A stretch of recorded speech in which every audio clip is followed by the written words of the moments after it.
hair look ugly.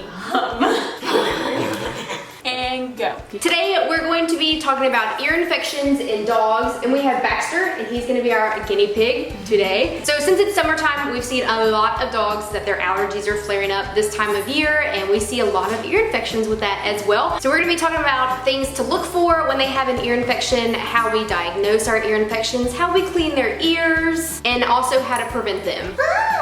So this is Baxter, and we're gonna be checking him for an ear infection today. So the first thing that you look for whenever they have an ear infection, see if his ears are inflamed or red in there, any kind of weird stuff going on.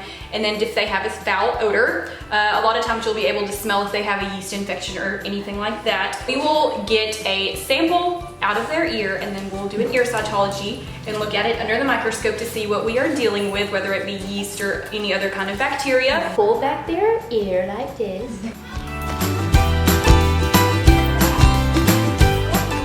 Okay, so your dog has an ear infection, but how exactly do we know how to treat it? The first thing we're gonna do is take the swabs that we took earlier, and we're gonna stain them to a slide and look at it under the microscope.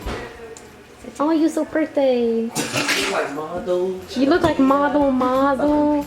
First, we're gonna fix the cells to the slide, and then we will stain them. The stain adheres to the bacteria and the yeast, making them easy to identify underneath the microscope.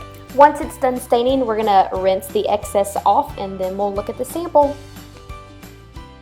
Wait, does my hair look okay? Yeah. You swear? Mm-hmm. Don't lie to me. I'm not.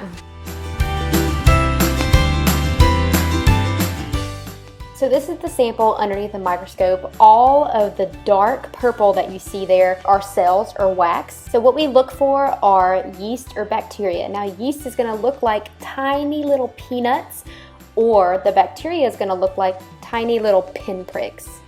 So these tiny little purple dots that you see here are actually cocci, which is a type of bacteria, meaning that this dog has a bacterial infection in his ear. So your pet is gonna get an ear infection either from allergies or if you get water down in their ears. So when water gets down in your dog's ear, it creates a moist environment, and that's the type of environment that yeast likes to thrive in, especially floppy-eared dogs. So we have a bunch of different drugs that we use to treat ear infections depending on exactly what's going on in your dog's ear. But the first thing we do is we always clean their ears out, and then we will apply a medication. So if your dog is a swimmer and they get water down in their ears, or you bathe them often, this cleanser actually has a drying agent in it, so when you apply it to their ears, it's going to soak up that excess moisture that's down in their ear canal. So you're gonna get your cleanser and you're gonna fill up their ear canal, and then what you wanna do is massage the base of the ear, because that is going to break apart all that debris. Then you can use gauze or a Q-tip to actually clean the ear out. So a dog's ear canal actually goes down and over, kind of in the shape of an L. So if you use a Q-tip, you're not gonna hit his eardrum. That's nasty. All right, that's it for this video. If you liked this video, don't forget to subscribe to my channel, and I'll see you in my next one. Bye.